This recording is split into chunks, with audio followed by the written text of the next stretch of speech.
When we think of Frozen, some things instantly cross our minds, like how did we go from Hans the goofy, infatuated Prince Charming to Hans the cruel, calculating villain? If Hans isn't cursed, how did Will You Marry Me become Oh Anna, if only there was someone out there who loved you? Well, we have a couple of justifications and a few places he might be now that nobody knows where he went. Remember, Riveted brings you amazing videos daily, so make sure you subscribe. First of all, guys, we were robbed. The story was supposed to be something else. Frozen was supposed to be open with the prophecy saying that a ruler with a frozen heart would bring destruction to the kingdom of Arendelle. When the showrunners first thought of Frozen, Anna and Elsa were not sisters. They weren't even royal. So Anna was not a princess, and Elsa was a self-proclaimed snow queen, but she was a villain and pure evil. Elsa was supposed to be a scorned woman who was stood up at the altar on her wedding day and froze her own heart so she would never love again. Wow, Disney actually thought of making Elsa an evil supervillain because a guy dumped her?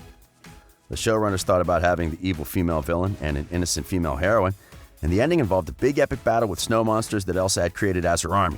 In the middle of the battle, the two-faced Prince Hans triggers a massive avalanche, not caring that the avalanche also puts Anna, Elsa, and all of Arendelle in jeopardy. Yes, even in the original story, Prince Hans was still a douchebag. Somehow, Anna convinces Elsa to use her powers to save the kingdom. The twist is that the prophecy from the beginning is actually not about Elsa, but about Hans. He's the one with the metaphorical frozen heart because he's an unfeeling sociopath. Elsa's heart is then unfrozen, allowing her to love again. The end. That is not how we saw it at the movies, right? In the movie, which was actually released, everyone got a happy feeling, except Prince Hans. Shh, what's the deal with this guy? Prince Hans had a sob story that was supposed to justify his betrayal in Frozen. Being the 13th child in his family, it was safe to assume Hans would never climb to the top of his family's monarchy.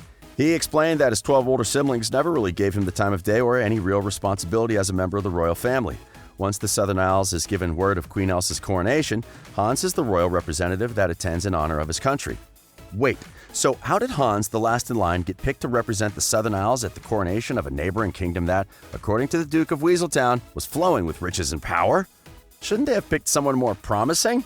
We'd love to get into that, but that's not our concern in this video. Today, we just want to know where he is. Although Hans is portrayed as honest and noble throughout most of the film, he's later revealed to be deceptive, calculating, and cruel in nature. Being the smart guy he was, he thought of a genius idea to be king.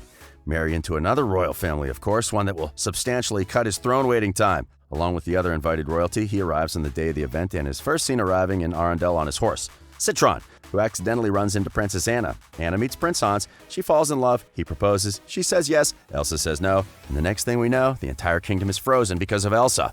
Anna then decides to save the day and leaves Hans in charge. First of all, Anna's appointment of Hans to govern while she chased after Elsa was terrible kingdom management.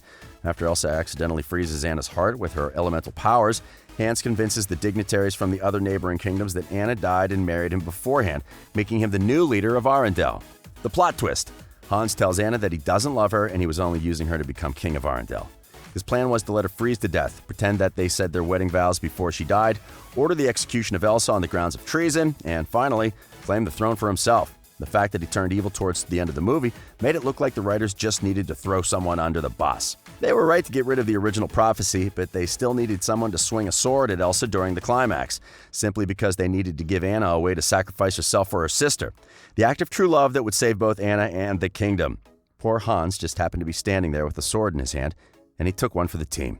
Of course, they tried to make it look like he was evil all along, but you will only notice the evil when you watch the movie for the 10th time. For instance, when Hans sings "Love is an Open Door," he gestures towards the town when singing about finding his own place, implying he's going after the town and not Anna. He also hesitates when saving Elsa in the ice castle, and he doesn't arrest the Duke of Weaselton, although he knows the Duke attempted murder. Hence, his ultimate fate was left somewhat open-ended when the movie ended. He was arrested and sent back to his homeland, where he was going to face some unknown punishment from his older brothers. Since we saw him being shipped back to his hometown in 2013, we have heard about Hans like 3 times tops. Most fans were actually hoping that Prince Hans would be redeemed in Frozen 2. But Disney had different plans. Rather than a hero versus a villain, Lee and Buck landed on 2 different sorts of heroes that provided the necessary conflict for Frozen 2.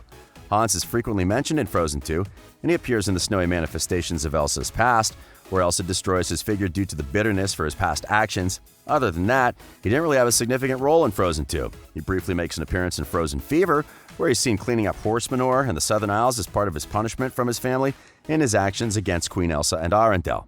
After Elsa sneezes into a large-sounding horn, she creates a large snowball that flies over to the Southern Isles and accidentally catapults Hans into a pile of manure, causing all the horses in the stable to laugh at his misfortune. While Hans appears to still be wearing his royal garb, the fact that he's cleaning up after the horses suggests that he may have been stripped of his royal status after the events of Frozen. While the creation of the snowball first appears to be an accident in Frozen Fever, the scene suggests that Elsa may have intended to hit Hans with the snowball. When Elsa's snowball hits Hans, his legs are seen dangling out from underneath the pile of snow and manure, and he isn't shown to be moving before the frame cuts back to Anna. Wow, he may have died in the manure. What a crappy death. The only place where Hans' fate is sealed is in the game Kingdom Hearts 3. He first appears dragging an unconscious Elsa back to the kingdom for execution, where Sora notes an extreme amount of darkness within him and expresses willingness to kill him if it means saving Elsa and protecting Arendelle from further harm. Hans appears later on trying to kill Elsa, which Anna stops by coming between them and freezing, knocking Hans to the ground as in the film. He's consumed by his own darkness and gives birth to a wolf-shaped heartless soul, Skull, which serves as the world's main boss. Later, Hans dies when Skull is defeated, leaving him eternally banished to the realm of darkness, a fate shared with Mother Gothel and the Tremaine family. One fan theory that has made rounds over the years suggests that Hans is still trying to find a kingdom. According to the story, he first tried wooing Merida from Brave. He didn't want to take no for an answer, but after she shot at him with her bow and arrows, he got the hell away from her. Next, he tried his luck with Cinderella, but he obviously didn't succeed because Cinderella already has a Prince Charming. Then he tried to woo Belle, but she already read enough about him to kick him out. Next stop, Rapunzel. She and Eugene Flynn Rider had hung out in Arendelle for Elsa's coronation back in the day, so Rapunzel also knew about him and sent him crying. How about Princess Aurora? Sleeping Beauty listened with intensity to Hans's long proposal, but then fell asleep in the middle of it because it was super boring. Of course, he didn't stand a chance with Ariel, who probably sang a note that sent Hans's ears and his story ass-backing. This could actually make a great spin-off. Think about it, The Adventures of Prince Hans, or The Misfortunes of Prince Hans. We doubt that the spin-off will actually be made, but there is a chance for Prince Hans to redeem himself in Frozen 3. With both Frozen and Frozen 2 becoming a cultural phenomenon, Frozen 3 seems like it won't be far behind. So far, however, Disney hasn't announced anything official is happening.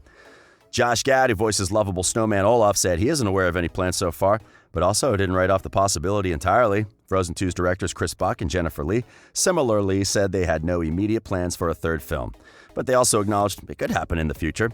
The other cast members are also willing to go back into the unknown. Fans could probably set their hopes on seeing a royal wedding in the third installment.